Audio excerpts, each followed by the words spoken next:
One of the finer, lower end guitars you can pick up is an Epiphone Wildkat. I bought this one for like 400 bucks used from another YouTuber, Marty Vicario. I was on vacation in Arizona and found this on Craigslist, went over to his house, bought it. We did a quick little video on his channel, but I told him I would do a demo playing this thing when I got home. That's been about a year, so this is a little overdue. I wanted to talk a little bit about this guitar first. It has a Bigsby B700, and if you've ever played one of these things, they're really stiff and they go out of tune really easily. There's a couple different things I wanted to point out before I talk about what I'm going to talk about. Of course, the nut is typically the #1 reason that a Bigsby equipped guitar goes out of tune. When you push down, the strings move and pull back. They move back and forth. If they don't slide through the nut correctly, it's just going to stay out of tune. It'll give you problems galore. Make sure that you're well lubed and that the grooves are cut for the gauge of strings you're using.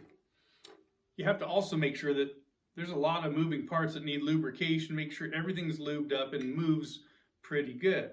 A lot of people try to use a roller bridge to no avail. They get a little frustrated. You've seen possibly where someone recommends running the strings over the top of the roller. And if it stays in tune, you're kind of onto something there. But what will happen, you might go for a big bend and then the strings will pop out of the saddles, because with a Bigsby B700 or B70 or B7 or a B5 or a B50, all of those with tension rollers, that roller's there for a reason. It has to push down on the strings so that the strings don't pop out of the saddles when you play. The geometry of these guitars is such that you can't put a non-tension roller Bigsby on them. So if you've tried all of those things and you almost got a line on it, what you might consider is a BricksBiggsFix, is my product. Take a look at what this guitar looks like stock.